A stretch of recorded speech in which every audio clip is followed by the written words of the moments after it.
มื้อนี้ก็สิได้เข้ามาติดตามเบิ่งทางไอ้หมื่นเพิ่นเฮ็ดเฮือนต่อพี่น้องเอ้ยทางเวลาก็ได้แล้วก็สิได้มามอบเงินให้เพิ่นเนาะตามจุดประสงค์ของทางแม่ตู้ USA พี่น้องเอ้ยเนาะให้ผู้ละ500,000กีบกับแม่ทางแม่ตู้ไทยป๊อดเถอะคักอีหลีเนาะเฮ็ดเรียบร้อยแล้วบัดนี้เฮ็ดเรียบร้อยเนี่ยป๊อดเถอะเอ้าสบายดีเด้อสวัสดีหุ่นหันหลังใส่ก็มีบาทนี่พี่น้องเอ้ยเอ้าสบายดีสบายดีสบายดีข้างหลัง สบายดีข้างหน้าบาดนี่เนาะโดยเป็นอะไรอากาศร้อนโดยไปหาอยู่หากินอะไรละบาดนี่แล้วไปหากินแล้วไปบ่ได้แล้วอากาศนี่มันร้อนมันเป็นอะไรเป็นลมมาเนาะมันแห้งแล้วไปบ่ได้มันร้อนแห้งเนาะเป็นลมเลยเนาะไปหากินเนี่ยแม่เลยเป็นลมนี่ใครได้มันเย็นข่อยยังว่าจะพังเด้อถ้าเป็นวินอะไรมัน อันตราย ลมตึงเนาะนี่ถ้าจะเป็นลมข่อยแห้งขี้เย็นแล้วข่อยร้อนเนาะแม่นแล้วขนาดเจ้าบ่เป็นลมก็ยังเย็นอยู่อย่างนี้เนาะใครแน่ตลาดก็เย็นอยู่เนาะเย็นอยู่นี่จ้ะถ้าเป็นเจ้าเป็นลมเพิ่มเข้ามาอีกแห้งเย็นตื่มอีกเนาะโดยโดยอย่างคือยับนั่งใกล้กันแท้มื้อนี้เป็นอะไรบ่ถือกันบ่เนี่ยบ่ถือกันฮะบ่ถือกันเขาบ่ได้ยับกันเลยเนี่ยมันฮ้อนนี่อยู่ไปอยู่มันแหละเอายับเข้ามาใกล้ๆกันแน่ตอนมื้อแรกงานมันร้อนบ่จักใกล้กันพุ่นเลยเนาะบ่แหละยามหนาวเลยซะยามหนาวก็กอดกันเลยใครแน่เนาะอันนี้ยามร้อนกอดกันจะให้กันอยากหายแล้วเนาะดวงเฮาบ่ดีดวงเจ้าบ่ดีเขาเบิ่งคักเลยอีหยังก็บ่ดีเลยเนาะพี่น้องเอ้ยทางไอ้หมื่นก็ได้น่าสงสารเพิ่นนี่เนาะดวงบ่ดีแต่มื้อนี้ดวงดีได้มื้อนี้มื้อนี้ถึงเลขได้มื้อนี้ดวงดีเนาะนี่ฮู้บ่บ่ได้ถึงเลขก็บ่ละบ่ฮู้บ่จะสิถึงเลขมื้อนี้ฮะดวงดีได้มื้อนี้โดยมึงว่าถึงเลขแห่งโดยแล้วดีใจบ่โดยสิได้โชคก้อนใหญ่เพิ่นว่าโดยเนาะ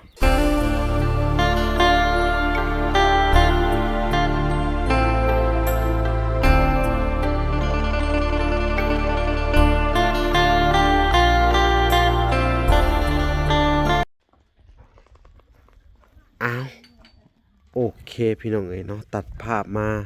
อยู่ทางเฮือนไอ้หมื่นเนาะพี่น้องเนาะหลังจากออกมาจากเฮือนแม่เฒ่าไทยกราบสบายดีพ่อๆแม่ๆเนาะพี่น้องเนาะเบิดสู่คู่สู่คนพี่น้องเอ้ยเนาะ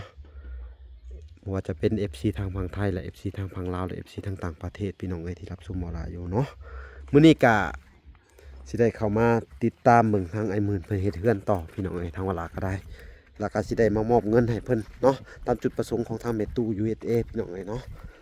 ให้ผู้ละ500,000กีบกับแม่ทางแม่ตู้ไทยป๊อดเถอะคักอีหลีเนาะเฮ็ดเรียบร้อยแล้วบัดนี้เฮ็ดเรียบร้อยเนี่ยป๊อดเถอะเอ้าสบายดีเด้อสวัสดีหุ่นหันหลังใส่ก็มีบาทนี่พี่น้องเอ้ยเอ้าสบายดีสบายดีสบายดีข้างหลัง สบายดีข้างหน้าบาทนี่เนาะโดยเป็นอะไรอากาศร้อนโดยไปหาอยู่หากินอะไรละบาทนี่แล้วไปหากินแล้วไปบ่ได้แล้วอากาศนี่มันร้อนเป็นอะไรเป็นลมเนาะมันแห้งแล้วไปบ่ได้มันร้อนแห้งเนาะเป็นลมเลยเนาะไปหากินเนี่ยแม่เลยเป็นลมนี่ใครได้มันเย็นข่อยยังว่าจะพังเด้อถ้าเป็นวินอะไรมัน อันตราย ลมตึงเนาะนี่ถ้าจะเป็นลมข่อยแห้งขี้เย็นแล้วข่อยร้อนเนาะแม่นแล้วขนาดเจ้าบ่เป็นลมก็ยังเย็นอยู่อย่างนี้เนาะใครแน่ตลาดก็เย็นอยู่เนาะเย็นอยู่นี่จ้ะถ้าเป็นเจ้าเป็นลมเพิ่มเข้ามาอีกแห้งเย็นตื่มอีกเนาะโดยส่วนร้ายนี่คำว่าเป็นลมนี่น่าจะแบบเป็นวินแดดยังเป็นลมแดดลมยังอะไรเนาะโดยแต่ลมอยู่ก็ลมมันร้อนลมยังร้อนโดยแต่ตัวร้อนเนาะบ่ลมอยู่ไปทางใดเบิดแหละลูกเต่าไปทางไม่เท่าไปลิ้นไปเยี่ยมยามคือไม่เท่าโดยอย่างคือยับนั่งใกล้กันแท้มื้อนี้เป็นอะไรบ่ถือกันบ่เนี่ยบ่ถือกันฮะ บ่คือกันเขาบ่ได้ยำกันเลยนะมันนอนนี่อยู่ไผอยู่มันเลย เอายักเข้ามาใกล้ๆกันแน่ เมื่อกี้ นอนมื้อแรกงานมันฮ้อนบ่จักใกล้กันพุ่นเลยเนาะ บ่ละ ยามหนาวเลยซะ ยามหนาวก็กอดกันละ ใครแน่เนาะ อันนี้ยามฮ้อนกอดกันจะให้กัน อยากหายแล้วเนาะ โดย น้องเอ้ยเนาะ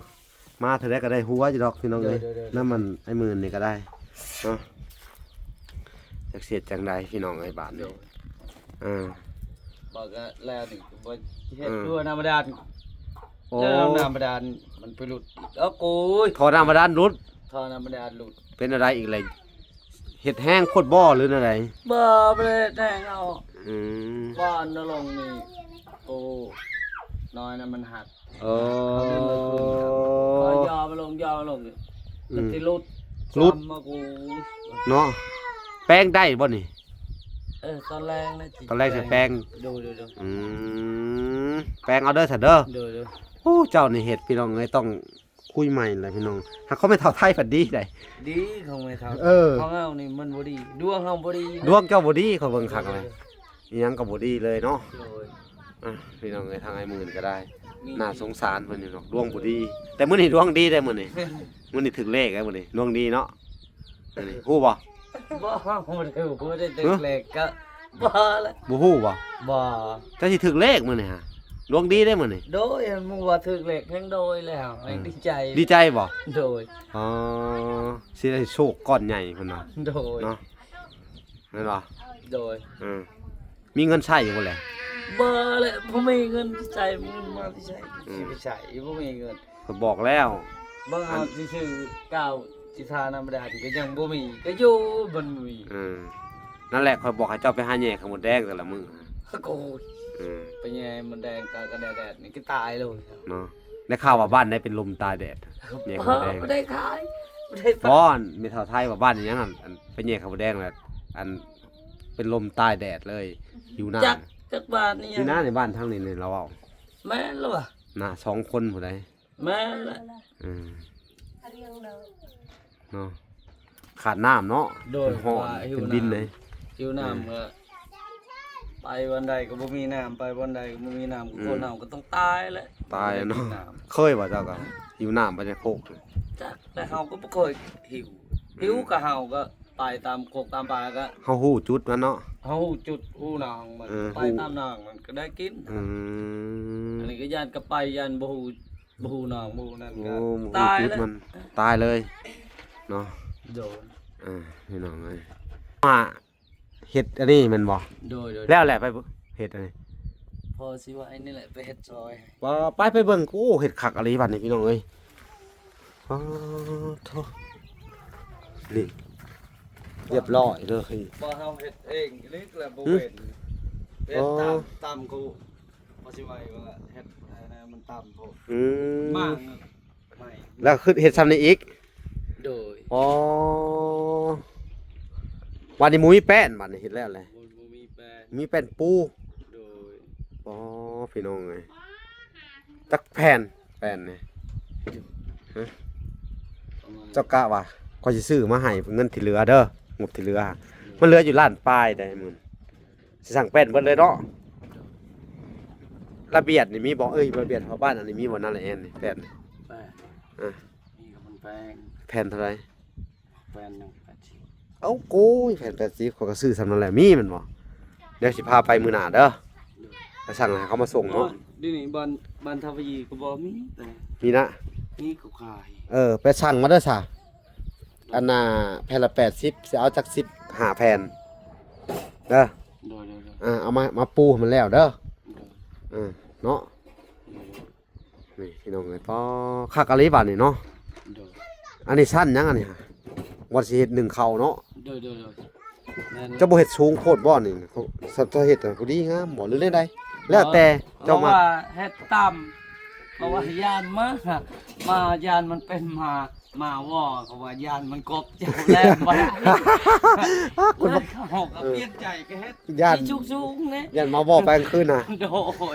เวลานอน ย่านปีนขึ้นมานี่นะ โดย แล้วมาบอกพี่น้อง แล้วว่าว่าแบบนั้นก็เฮาก็ ให้คนคิด ว่าแบบนั้นเฮาก็เป็นใจขึ้นใหม่ก็เฮ็ดใหม่ ย่านเลย โดย คักแล้วเนาะมุ้งเรียบร้อยแล้วตัวนี้ โดย ปอคักแล้วพี่น้องเอ้ยบ้านนี้อันนี้พี่น้องเอ้ยตามแผนเพิ่นเฮ็ดไว้ที่พี่น้องเอ้ยเฮือนเพิ่นนี่เนาะ โดยแม่น ตามมีตามเกิดเฮ็ดตามสไตล์เนาะสไตล์ใจหมักเนาะ โดยเฮ็ดคือแบบตามสไตล์แบบมักแบบนี้เฮ็ด อืมแบบนี้เลยเนาะ โดย อ่ะพี่น้องเอ้ยดีใจนำแลเห็นได้สำนี้ก็หลายพี่น้องเอ้ยเจ้าตั้งใจเฮ็ดบริจ้างไผก็โอเคแล้วสำนี้พี่น้องเอ้ยเพิ่นก็เฮ็ดได้สำนี้แหละ โดย เนาะอันนี้ก็ว่าได้แล้วเนาะผู้ใหญ่เพิ่นซอยมาพี่น้องเอ้ยทั้งแม่ตู้ USA แล้วก็ทั้งอ้ายเพิ่นทั้งอันไอดอนจากทางอเมริกาเพิ่นก็ซอย200แล้วก็ทั้งอ้ายอันเพิ่นบ่ออกซื้อออกเสียงอีกพี่น้องเอ้ย ก็200พี่น้องเอ้ยทางเวลาก็ได้ซื้อไม้ซื้อหยังอันหยังให้เพิ่นเรียบร้อยแล้วเหลือแต่เงินไอดอนนี่แหละเด้อสิได้ซื้อไม้เป็นครั้งสุดท้ายเนาะใช้จ่ายให้มันเบิดแซ่พี่น้องเอ้ยทางเวลาก็นี่แหละอันน่ะบ่อยากให้มอบให้เจ้าก็อย่ามันเบิดอย่าเจ้าบ่ได้ตัวนี้แหละแม่นบ่เฮาก็สิซื้อเฮ็ดเป็นชิ้นเป็นอันให้เจ้าเนาะประหยัดงบประมาณไว้ให้เจ้าเนาะก็คือว่าเจ้าขาดแคลนตัวใดก็บอกมาคือสิแหละพี่น้องเอ้ยเพราะว่าก็สิได้ซื้อมาให้เพิ่นเนาะ แม่นแล้ว ถ้ามันเบิดจังหวะกันใหม่เนาะ โดย พี่น้องเอ้ยก็ต้องขอบคุณผู้ที่ช่วยหลักๆก็เป็นทางแม่ตู้ USA พี่น้องเอ้ยเนาะช่วยซื้อแป้นเนาะเป็นปูเป็นแอมให้เพิ่นพี่น้องเอ้ยโครงหลังคาก็น่าจะเป็นทางบ่อน้อยพี่น้องเอ้ยน่าจะเป็นลิซ่าบ่หรือพี่น้องแล้วก็ต่อมาเนี่ยก็ของไอดอนพี่น้องเอ้ยเวลาซื้อมาให้เพิ่นเรียบร้อยเนาะเงินแล้วก็ซื้อมุงกบบานประตูพี่น้องเอ้ยเงินทางไอดอน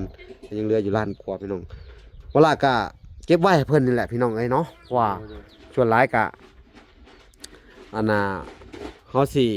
เอาไว้ใช้ในยามจำเป็นแล้วของจันนี่บ่มีว่าสิเลิกสิบ่ได้แล้วเนาะ โดย ให้มาเลยก็ยังโอเคได้เนาะ โดยโอเค ดีใจนำได้สำเร็จเด้อ ได้แล้ว เจ้าก็เฮ็ดอันสมใจอยากได้อยู่ แม่ นี่แหละพี่น้องคนว่าคนเฮาพี่น้องเอ้ยคำดูถูกของคนนั่นแหละมันเฮ็ดให้เฮามีแรงผลักดันเนาะ โดย เขาเอาขี้ข้านขี้หยังกันเรื่องของเขาเนาะ เรื่องของเขาชื่อว่านั่นใดก็ว่าเฮาบ่มี เออ อันนี้เฮามี เฮาบ่มีทุนเนาะ โดย เออ เฮาเว้าก็เฮาบ่ได้ไปเอาของหมู่ก็ เออ หมู่เว้าก็เฮาเว้าคืน แม่น เฮาอิหยังก็บ่มีอิหยังก็บ่มี เออ หมู่สิเว้านั่นใดก็เว้าเลย เฮาบ่ได้เป็นหลักเป็นเหลี่ยมของไผ โดย อันน่ะตะปูเก็บไว้นี่เด้อนี่มันก็ตักดอกกับวันนี่ โดย หุ่นมันเหียเด้อเจ้านี่เจ้าก็ได้ใช้ต่อไปแหละประโยชน์หลายกับตะปูเด้อผู้ทำก็จะปักตีนเจ้าแล้วผมปาตีนเลยเนาะนี่เห็นบ่ผมเหนื่อยหมดเลยนี่แหละพี่น้องเอ้ย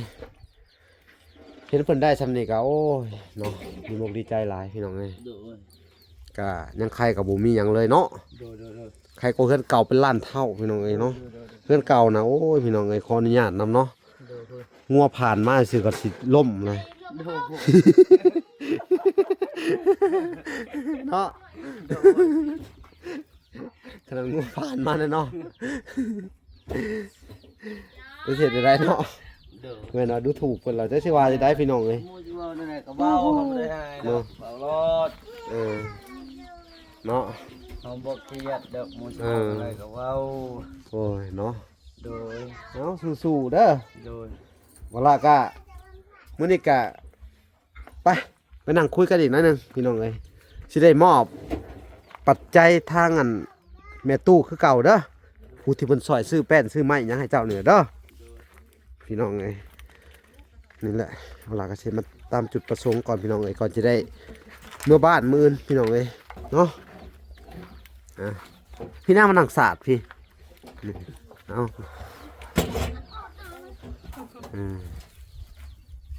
เอาพี่น้องในบ้านนี่คุณหัวจุกก็มาแล้วบ้านนี่นกเอี้ยงหัวจุก นบเจอล่ะ สบายดี สบายดี ต้องสอนเขาเว้าแต่ยังน้อยสิเป็นฮู้จักความเนาะ โดย ฮู้จักความสิให้รางวัลนั่นนี่เนาะ โด ไป ย เอา เออยังน่าเพิ่นอยากกินน้ำสิไปลิ้น โดยเลยพอแล้ว พอแล้ว โดย อ๋อมาซ้ำนี่ก็พอแล้วติมาสั่นบ่นี่เงินเลขเจ้าเด้อถึงเลข โดย ถึงเลข เอาก็คือทางไปตู้เพิ่นก็เอาไว้ให้เจ้าใช้ในครอบครัวเลยแหละเด้อ โดย เอาเพิ่นก็มีน้ำเพิ่นจิตน้ำใจหลังจากที่ซอยไปแล้วเนาะ โดย ถ้าว่าลากอะได้เจาะน้ำมาด้านให้ก็เงินแม่ตู้ได้หา แม่นแหละใช่ เด้อ โดย เงินเพิ่นได้หาเนาะ โดยเฮาดวงบ่ทีเฮ็ดถึง ม มันได้เขาเฮ็ดให้ยังฮักนี่ฮักรูด เพิ่นเฮ็ดให้ก็ยังหลุดเนี่ยเนาะ โอ้โห ดวงเจ้านี่บ่ดีอีหลี ดวงเฮาบ่ดี อืมเมืองพี่น้องเอ้ย มันบ่ดี น้ำมาได้ก็ยัง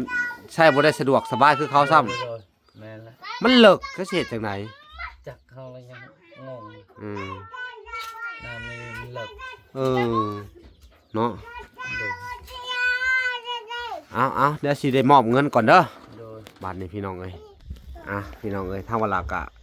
สิได้มอบก่อนเนาะอันนี้ก็เป็นจำนวนเงินอยู่500,000กีบพี่น้องเอ้ยเนาะอันนี้ก็เป็นเงินแก้วเงินทิพย์ได้เงินจากเทวุฒิเทวดาส่งมาให้จุเจ้านี่เด้อ โดย เนาะเทวดาองค์จริงๆเลย แม่นละ องค์อันนี้ฮะเพิ่นสงสารคนที่สุดเลยได้ โดย เมื่อกี้นี่เพิ่นก็ให้แม่ตู้เนาะ โดย แม่ตู้ไทย500,000เนาะ โดย อันนี้ก็องค์แม่ตู้ USA เด้อ โดย อยู่ทางอเมริกาพุ่นแหละเด้อคือเก่าแหละผู้ที่ซอยน้ำซอยแป้น โดย ซื้อเสื้อผ้าให้จุเจ้าเด้อ โดย ราคาซื้อที่อยู่ที่นอนของเพิ่นเบิด โดย เพิ่นเอ็นดูเมตตาสงสารจุเจ้าได้ โดย ฮู้บ่ โอ้ ก่อนนอนกับภาวนาให้เพิ่นแน่ โดย ให้เพิ่นอยู่ดีมีแฮงเนาะ โดย เด้อ โดย แล้วก็มื้อนี้ก็อวยพรปีใหม่ให้เพิ่นเด้อ เขาก็จะเป็นอวยพร อืม ยอมแหละบอกก็จะเป็นเยอะอยากอวยพรให้แหละก็มันบ่เป็นเฮาว่าบ่อยากเป็นยอมว่าอยากเก่ง ก็บ่เป็นหยังเอาซะสิได้มอบเลยเด้อเอา โดย พร้อมกัน สาธุ เอาหัวนมมือขึ้น โอเคอวยพรให้เพิ่นแน่ให้มื้อ อยู่ดีมีแห้ง เด้อแม่ตู้ แม่ตู้ USA USA ช่วยเหลือครอบครัว ช่วยเหลือครอบครัว ให้หมื่น ให้หมื่น ก็ให้เพิ่นหังเพิ่นมี ให้เพิ่นหังเพิ่นมี บุญคำนำชูเพิ่นเด้อ คำดำชูเพิ่นเด้อ เนาะปีใหม่นี่ก็ให้เพิ่นอยู่ดีมีแฮงเนาะ ปีใหม่นี่ก็ให้อยู่ดีมีแห้ง ความเจ็บอย่าได้ความไข้อย่ามี ความไข้อย่ามี หายเจ็บหายไข้หายพยาธิโรคาเนาะ ให้เจ็บให้ไข้ให้กดพยาธิโรคา ให้มีแต่ความสุขความเจริญ ให้มีความสุขความเจริญ เจริญในศีลในธรรม เจริญในถิ่นในธรรม ในหน้าที่การงานเนาะ ในหน้าที่การงาน เนาะขอให้เพิ่นร่ำรวยเงินทอง ไปทับเพิ่นร่ำรวยเงินทอง เนาะทานไปแล้วไหลขึ้นมาคือเก่า พายขึ้นมาและไหลมาคือเก่า ทานไปแล้วไหลขึ้นมาคือเก่า ผ่านไปแล้วให้มาคือเก่า สาธุเนาะ สาธุ ทานมื้อเช้าไหลเข้ามื้อแรง ผ่านมื้อเช้าให้ไหลเช้ามื้อแรง เอาดีๆแม่อันนี้ก็เว้าเล่าบ่เป็นเนี่ยถ้าจอบแต่หัวผัว มีแต่อยากหัว เอา สิ นี่ หัว ให้ หยั เอา ง บอกบ่เป็น ว่าลำลังข่อยเนี่ยเจ้าก็บ่เว้าหุ่นน่ะนบก็ได้พี่น้องเอ้ยว่าลำลังข่อยเด้อเนาะ โดย เอาขอให้เพิ่นถูกหวยรวยเบอร์ ขอให้เพิ่นถูกหวยหวยเบอร์ ชาถูกเนาะ สาธุ ได้เงินล้านเงินแสนเนาะ ได้เงินล้านเงินแสนเนาะ สาธุสาธุ สาธุ เอ้าพี่น้องเอ้ยทางไอ้หมื่นก็เว้าบ่เป็นเนาะจะสิเฮ็ดจังได๋ทางเวลากะนี่แหละให้เพิ่นเว้าน้ำหลังเนาะ โดย อ่า อยากเว้าแม่ตู้ ดีใจอยู่บ่นี่ฮะได้เงินนี่ถึงเลข ก็ดีใจแหละ ดีใจเนาะ โดย สิเอาไปเฮ็ดหยังเงินนี่ จะเอาไว้ในเฮือนนั่นแหละเอาไว้ยันเจ็บเป็นเอ็นดุนนี่แหละยัน ใส่จ่ายเนาะ แม่น อืม เวลาเขาเจ็บไข้ยันก็ อืม เอาอันนี้แหละไป เออ ไปเอาแพทย์มา แม่นฮู้จักแบ่งใช้เนาะซื้อมาพริกแป้งนัวเด้อ โดย ใส่ จ่ายในครอบครัวเจ้าจะยังเห็นหยังก็แล้วแต่เจ้า จ้าล่ะ เพิ่นให้ไปแหละเด้อ แม่นละ เอาเพิ่นทานแหละอันนี้คือ จ่ายไปแนวอื่นโดยจ่ายแล้วเงินนี่เอา โด ไว้ ยโดยเอาบัดนี้เด้อ โดย ทางเวลากะคิดง้ออยู่พี่น้องเอ้ยมันแดดทางเมืองก็ได้ โดย เอาสิได้ขอตัวก่อนพี่น้องเอ้ย โดยโดย ล่ำลาไปก่อนเด้อ โดย ฝากทุกคนเนาะพี่น้องเอ้ยฝากไปติดตามคลิปตอนต่อไปพี่น้องเอ้ยเวลาก็สิได้อ่านกลับบ้านเนาะไปทำบุญถึงบ้านก็สิได้ถ่ายคลิปให้เบิ่งอยู่พี่น้องเอ้ยเนาะ โดย โอเคพบพอกันใหม่เด้อคลิปนี้ก็ได้เนาะ โดย เอาฝากไปติดตามคลิปตอนต่อไปพี่น้องก็กล่าวคำว่าสบายดีเด้อ โดย และสวัสดีพี่น้องเอ้ยพอกันใหม่บายบาย